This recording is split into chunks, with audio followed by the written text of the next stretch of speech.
Hello, my name is Aidan Tremethick and this is my assessment for CRS306. Today I'll be presenting a case study exploring how literacy and language are integrated within a Year 4 English classroom. This presentation draws on interviews conducted with two primary school teachers working within similar year levels but in slightly different classroom contexts. The purpose of this case study is to examine how each teacher understands literacy, how they respond to the language demands of the English curriculum, and the pedagogical strategies they use to support student learning and engagement. This presentation is divided into two main parts. In this first section, I'll analyse and compare my findings with the interviews, identifying both similarities and key differences in teaching practice. In the second section, which follows this, I'll provide a critical reflection informed by current research on literacy and language. My central argument is that effective literacy instruction is not simply about teaching, reading, and writing as isolated skills. Rather, it involves a deliberate integration of explicit instruction, oral language development, differentiation, and meaningful opportunities for students to engage with language in authentic contexts. The interviews clearly demonstrate that while both teachers are effective practitioners, they prioritize different aspects of literacy, reflecting the influence of their classroom context and student needs. So first, let's begin with the classroom context. It is essential to understand the classroom context of the two teachers, as context therefore plays a critical role in shaping instructional decisions. The first teacher works in a Year 4 class of 27 students. This classroom includes a range of abilities with several students presenting with additional learning needs such as ADHD and ADD. There are no EALD learners in this class, and the teacher describes the environment as inclusive and supportive, with a strong emphasis on structure, routine, and clear expectations. In contrast, the second teacher also teaches a Year 4 class, but within a smaller group of 25 students. However, it is more linguistically diverse. This class includes EALD learners as well as an Aboriginal student alongside a range of academic abilities. The teacher highlights the importance of creating a language-rich environment that supports communication, participation, and confidence. The key difference between these contexts lies in the nature of student needs. The first classroom is shaped more strongly by behavioural and attention-related challenges, while the second is shaped more significantly by linguistic diversity. As a result, each teacher adopts different strategies to support literacy development. This comparison helps highlight an important principle. Effective literacy teaching is inherently context responsive. Teachers must adapt their approaches based on the specific needs of their students rather than applying a single uniform method. What works in one classroom may not be as effective in another, and these interviews demonstrate how skilled teachers adjust their practice accordingly. When understanding of literacy, both teachers demonstrate a broad and contemporary understanding of literacy, moving beyond narrow definitions focused solely on reading and writing. The first described literacy as the ability to read, write, speak, listen, view, and create meaning. This reflects an understanding of literacy as a comprehensive set of communication skills that enable students to engage with a variety of text and contexts. The second teacher offers a similar definition but places greater emphasis on literacy as a process of meaning making. This includes interpreting text, understanding audience and purpose, and engaging critically with ideas across many different texts and contexts. While both definitions are aligned with current curriculum perspectives, they reveal a difference in emphasis. The first teacher focuses more on literacy as a functional skill set that supports comprehension and communication. The second teacher emphasizes literacy as a deeper, more analytical process that involves interpretation and critical thinking. These perspectives are not contradictory, but rather complementary. Students require both foundational skills and opportunities to apply those skills in meaningful ways. Effective literacy instruction must therefore support both skill development and higher order thinking. When we look at language demands and teaching strategies, both teachers identified a range of language demands that students face in English, including vocabulary, grammar, sentence structure, comprehension, and understanding different text types. The first teacher addresses these demands through structured and explicit teaching strategies. These include modeled reading and writing, think aloud, sentence starters, and the use of exemplars and success criteria. These strategies are designed to make the processes of reading and writing visible to students and to provide clear guidance on how to meet expectations. The use of think alouds is particularly significant as it allows the student to demonstrate their thinking process while constructing a text. This helps students understand not only what to do, but how and why it is done, helping them make meaning. Similarly, sentence starters and exemplars reduce the cognitive load for students, making it easier for them to begin tasks and structure their responses. The second teacher also uses explicit instruction, but places greater emphasis on oral language and interaction. This includes explicit vocabulary teaching, sentence deconstruction, guided reading, and structured discussions strategies such as think, pair, share. The key difference between these approaches lies in how literacy is enacted in the classroom. The first teacher prioritizes structure and scaffolding, ensuring the students have clear guidance and support.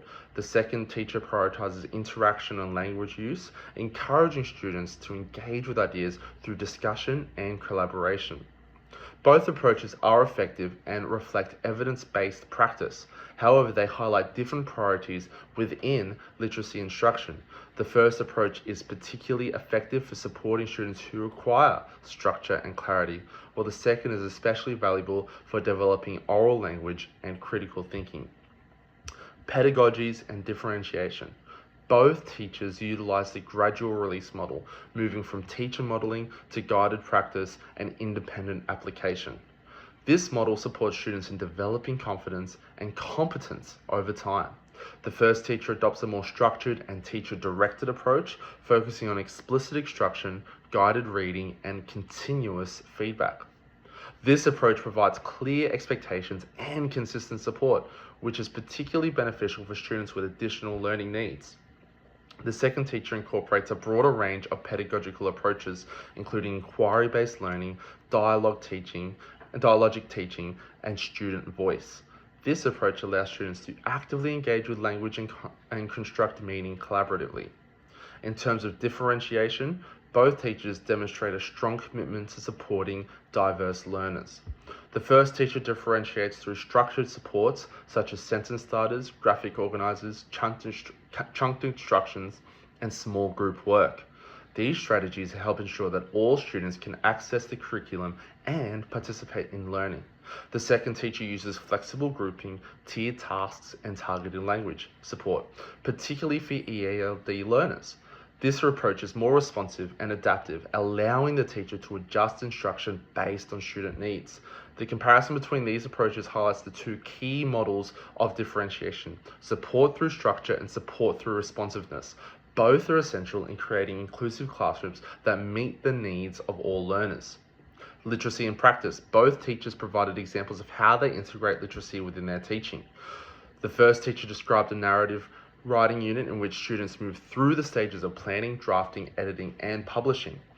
This unit emphasized structure and process, supporting students in developing their writing skills step by step. The second teacher described a persuasive writing unit based on a real-world issue. Students analyzed text, engaged in discussion and debate, and wrote for a specific audience. The key difference between these units lies in their level of authenticity. The narrative unit focuses on personal expression, while the persuasive unit connects literacy to real-world context and purposes. Both approaches are valuable. However, the second unit demonstrates a stronger emphasis on literacy as a social practice, where students use language to communicate ideas and engage with the world around them. Assessment and collaboration. Both teachers use a range of assessment strategies to monitor literacy development, including writing samples, observations, and reading data. The first teacher emphasizes structured monitoring, while the second incorporates peer and self-assessment to promote student reflection and ownership of learning. Both teachers also highlight the importance of collaboration with parents, colleagues, and support staff.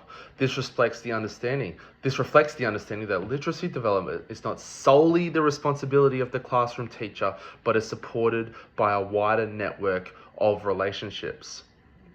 And that is the summary of my assessment of the two interviews I had, and now we'll move into the critical reflection. Reflecting on these interviews in light of current literacy research, one of the most significant insights is that literacy must be understood as far more than a set of technical skills. While decoding, spelling, and sentence construction are essential, contemporary research positions literacy as a social, communicative, and meaning-making practice, according to Gee in 2015.